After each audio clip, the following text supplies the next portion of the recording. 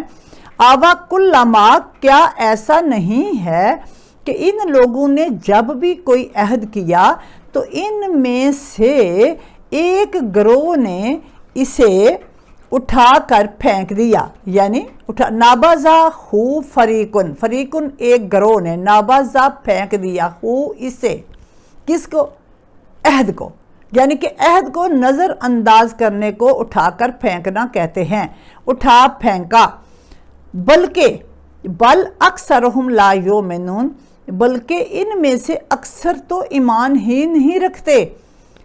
وعدہ توڑنے والے لوگوں کے اندر ایمان نہیں ہوتا، کچھ تو ایمان لا کر وعدہ توڑتے ہیں، کچھ اللہ رب العزت فرماتے ہیں ایمان ہوتا ہی نہیں ہے۔ وَلَمَّا جَاءَهُمْ رَسُولٌ مِّنْ عِنْدِ اللَّهِ مُصَدِّقًا لِمَا مَعَهُمْ نَبَذَ فَرِيقٌ مِّنَ الَّذِينَ أُوتُوا الْكِتَابَ، اور جب اللہ کی جانب سے ان کے پاس ایک رسول آیا، آیا ہم ان کے پاس، رسول من عند اللہ، اللہ کے پاس سے، وہ کیا کرنے آیا ہے؟ کیا رسول کرتا ہے؟ مصدقا لما معہم، جو ان کے پاس موجود ہے، یعنی کتاب، اس کی تصدیق کرتا ہے۔ تو کیا کیا؟ نابذ فریق من الذین، تو اوتوا الکتاب، تو اہل کتاب میں سے ایک گروہ نے کیا کیا؟ ایک گروہ نے اللہ کی کتاب کو، کتاب اللہ وراء ظہورہم کأنہم لا یعلمون،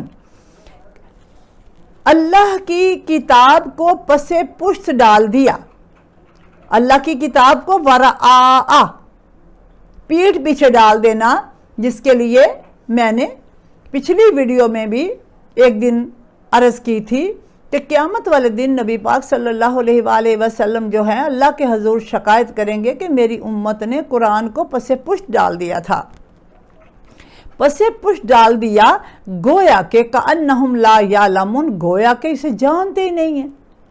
اب آپ دیکھیں گے کتاب کی وہ آیات جن سے ہمیں کھچاؤ ہے، ہم ان کا ذکر نہ ہمارے علماء کرواتے ہیں، نہ ہمیں سمجھ آتی ہے، جیسے قُل لَا أَسْأَلُكُمْ عَلَيْهِ أَجْرًا إِلَّا الْمُوَدَّةَ فِي الْقُرْبَى، اے حبیب لوگوں سے اجر رسالت مانگیے، اور وہ کیا ہے؟ اقربا کی مودت۔ اب یہ مودت میں نے پہلے بھی بتایا تھا، مودت اور محبت میں فرق ہوتا ہے۔ آپ کا رسول آپ سے کچھ مانگے اور آپ نہ دو، اور آپ ان کی بات کو پس پشت ڈال دو، تو پھر کیا قیامت والے دن ہماری ان کے سوا کوئی شفاعت کروا سکتا ہے؟ ہمارے آقا نے ہم سے کیا مانگا؟ اپنے اقربا کی مودت مانگی، اور ہم مودت دینے سے قاصر ہیں، اور ہم ابھی آج تک بھی یہ مودت نہیں دے پائے۔ ہم نے اس مودت والی بات کو پس پشت ڈال دیا، اور ہم ان کے درود والوں کے ذکر کو ذکر غیر سمجھتے رہے، کیونکہ ہمارا برین جو ہمارا ذہن ہے اس کو اس قدر واش کر دیا گیا کہ ذکر علی صرف شیعوں کا ذکر ہے، جبکہ ذکر علی شیعوں کا ذکر نہیں ہے۔ حضرت ابوبکر صدیق رضی اللہ تعالی عنہ ایک دن حاضر ہوئے جناب عائشہ صدیقہ رضی اللہ تعالی عنہ کے پاس آئے تو کہنے لگے، اے میری بیٹی، آج میں 2 عبادات کر کے آیا ہوں، ایک تو میں نے اللہ کا ذکر کیا ہے، ایک میں نے ظاہری یعنی چہرے علی کی عبادت کی ہے۔ حضرت عائشہ صدیقہ رضی اللہ تعالی عنہ کہنے لگی کہ اے بابا جان وہ کیسے؟ تو آپ نے جو ہے اپنی بیٹی کو بتایا کہ بیٹی آج آقا کریم نے فرمایا ہے کہ مولا امیر کائنات کا جو چہرہ ہے اس کو دیکھنا عبادت ہے۔ اب حضرت عائشہ صدیقہ رضی اللہ تعالیٰ عنہ کہنے لگی کہ آج آپ تو دیکھ رہے ہیں، ہم دیکھ رہے ہیں، لیکن بعد میں آنے والے لوگ کیا کریں گے؟ کیا وہ اس عبادت سے محروم رہیں گے؟ تو حضرت ابوبکر صدیق رضی اللہ تعالیٰ عنہ نے فرمایا نہیں، وہ لوگ ذکر علی کریں گے اور ان کو اس عبادت کا ثواب ملے گا۔ اب آپ نے دیکھنا ہے، جن صحابہ کرام کو مانتے ہو، جن امہات المومنین پر ایمان رکھتے ہو، ان کے فرمودات سے ہم کیوں دور دوڑتے ہیں؟ ان کی بات کو کیوں نہیں مانتے؟ ذکر علی ذکر علی عبادت ہے، اور اس بات کو ڈر کر کرنے کی ضرورت نہیں ہے، کیونکہ مہر مصطفیٰ لگی ہوئی ہے، اور جب مہر مصطفیٰ لگ جائے تو کوئی دنیا کی طاقت جو ہے وہ اس کو کبھی بھی ہٹا نہیں سکتی۔ اور کیونکہ وَمَا يَنْتِقُ عَنِ الْهَوَىٰ إِلَّا وَحْيٌ يُوحَىٰ کہ میرے نبی بولتے ہی نہیں ہیں اس وقت تک جب تک اللہ کی طرف سے وحی جو ہے وہ نازل نہیں ہوتی۔ تو آپ کا ہر فرمان حق اور سچ ہے۔ امید کرتی ہوں کہ میں اپنا میسیج آپ تک پہنچانے میں کامیاب ہو چکی ہوں گی، اور یقیناً اپنے ایمان کو آپ چیک کریں گے اور توجہ کریں گے، اور یہ گزارش کروں گی کہ فرقہ پرستی سے باہر آ جائیے تاکہ بات کو سمجھنے میں آسانی رہے۔ صدق اللہ العلی العظیم، وما علینا الا البلاغ المبین۔ السلام علیکم ورحمۃ اللہ وبرکاتہ۔